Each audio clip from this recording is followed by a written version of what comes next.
Man walks 20 miles to work until one day cop follows him and sees why. But before we start, please make sure to subscribe to Wonder Stories and hit the bell so you never miss an upload from us. Also leave a like right now. The cop car pulled up alongside him, but he continued to plot forward, but the cop car continued to follow. He had to make it 10 miles to go and he'd be safe. He looked at his watch and walked faster.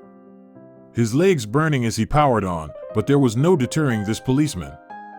Walter had moved to Homewood, Alabama with his mother. After tragedy struck, they had hoped to rebuild their lives after their home was destroyed by the monster Hurricane Katrina and wanted a fresh start. Walter was a 20-year-old student, but he was determined to work to support his mother. Little did he know just how hard that would prove to be. Walter had heard that there was a position available at Bellhops, a moving company about 20 miles away from where he lived. It was far to travel, but he had his trusty old car, so he drove over and filled in the application and was lucky to get an interview right then, and there he shook the hiring manager's hand and agreed to start the very next day. If only it were so easy. Just a few feet away from his driveway, his old car spluttered to a halt. Walter's heart started to race as he opened the hood and peered inside. Of all days, his car chose this one to finally give in and die. To his dismay, smoke poured from the engine and he knew that there would be no starting it again. Walter pulled out his phone to tell the manager of Bellhops that he wouldn't be starting. After all, then he changed his mind. Walter was young and fit, but still 20 miles is an impossible distance, but Walter was determined. Maybe he could do it. He keyed in the address into Google Maps. Then he started to cry in defeat. It would take him 7 hours to get there on foot and he had no money to get his repaired. What could Walter do? He needed this job. His mother was unable to make house payments and they could find themselves homeless again within a month. Walter simply couldn't let that happen. He had to try. So he set his alarm for 12 a.m. and tried to get a good night's sleep.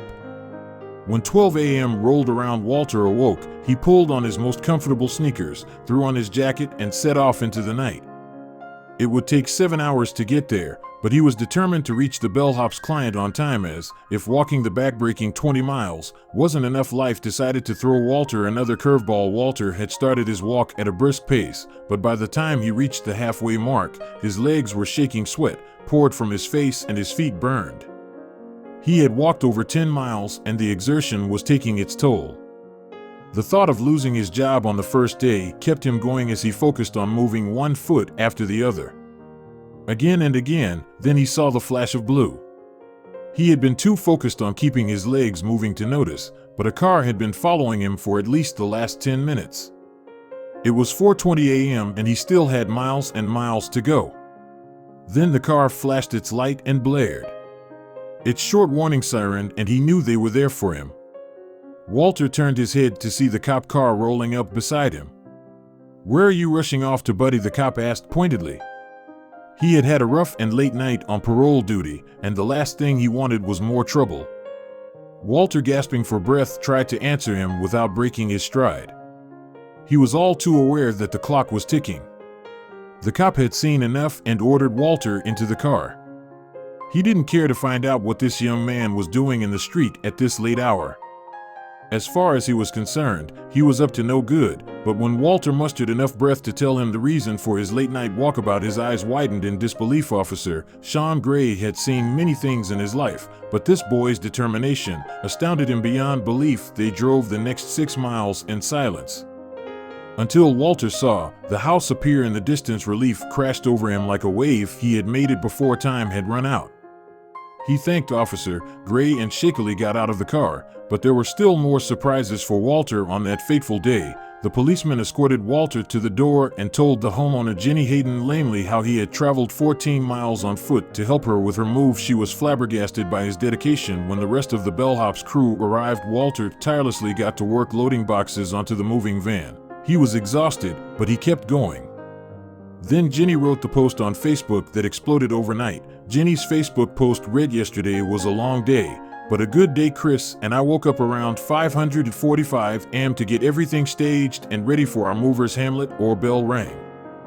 It was a police officer. He proceeded to tell us that he had picked up this nice kid in Pelham early this morning. The nice kid Walter said he was supposed to help us with our move. Today it was his first day with his moving company Bellhops, and he was training today. The officer proceeded to tell us that the previous evening Walter's car broke down and he didn't know how he was going to get to work. So he left Homewood at midnight and started walking to Pal Ham on 280. He walked all night to get from Homewood to Pelham because he needed to get to work. Jenny was so awed by Walter's determination to get to his job that she started a GoFundMe account to raise the money he needed to repair his car. The target was set at $2,000, but when the Neesons read Jenny's heartfelt post, the original amount was exceeded by a whopping $32,000.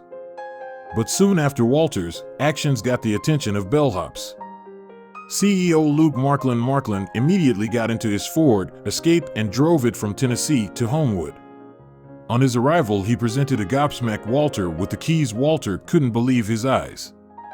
The CEO of Bellhops had just given him his own family car. It was all too overwhelming and Walter started to cry. He had never experienced such before as the whole community rallied behind him and cheered him on. Walter's exemplary behavior has inspired thousands of people, and Jenny's original Facebook post has since garnered an astounding 2,000 shares and comments. One commenter wrote, "I'm definitely really touched by his journey as well.